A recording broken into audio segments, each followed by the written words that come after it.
তপোবনে যাত্রার পূর্বে আমি তোমাদের কাছে যাচ্ছিলাম।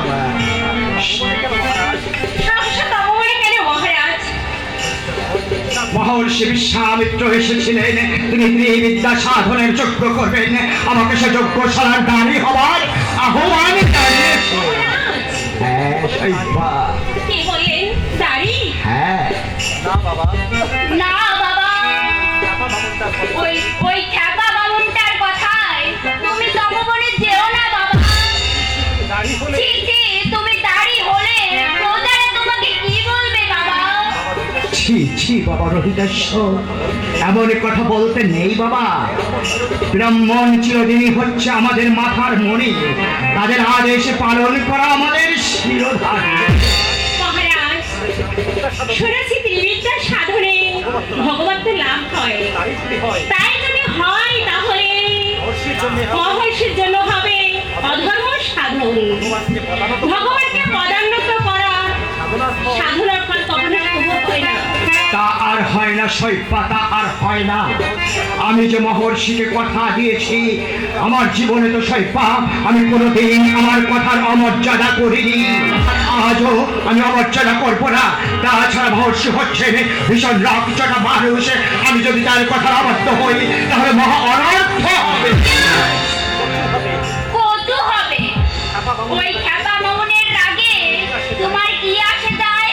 তুমি রাজা, সে এক ঘর ছাড়া তপস্বী।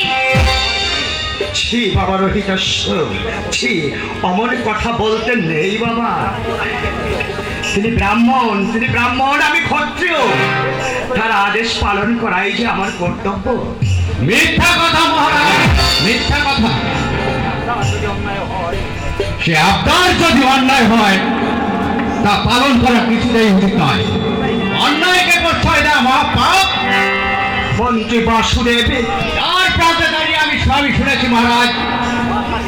আমি আপনাকে বাধা দিচ্ছি, আপনি যাবেন না। সম্মানীয় সূর্য বংশের মহারাজা হরিশ্চন্দ্র, আপনি ছাড়া কি দাড়ি ছাড়বার লোক নেই এ রাজ্যে? তপস্যা করতে করতে পুরোটা কি উন্মাদ হয়ে গেছে? প্রয়োজন হয় সহস্র সৈনিক পাঠিয়ে দিন, তবু আপনি যাবেন না। স্বামী, সবাই যখন বান করছে তখন নাইবা গেলেন আপনি? এই অধর্মের যজ্ঞের কুফল যদি শেষে গিয়ে আমাদের গায়ে বজ্রঘাত পড়ে, তখন দুঃখের আর পরিসীমা থাকবে না। আমাদের অনেক কামনার ফল, আমাদের একমাত্র সন্তান রহি, ওর মুখের দিক চেয়ে আপনি আপনার সংকল্প পরিত্যাগ করুন মহারাজ। তুমি যেও না বাবা, আমি বলছি বাবা তুমি যেও না। অমন করে না রহিত, অমন করে না। আমার মিনতি আপনি রাখুন। আপনি যাবেন না, আপনি যাবেন না মহারাজ, আপনি যাবেন না। না না, কথা আমি শুনবো না, কার বাধা আমি মানব না। রাজা হরিশ্চন্দ্র কখনো কথা ফেরাতে জানে না। হোক কল্যাণ, নেমে আসুক মাথায় বস্ত্রাঘাত, তবু ক্ষত্রিয়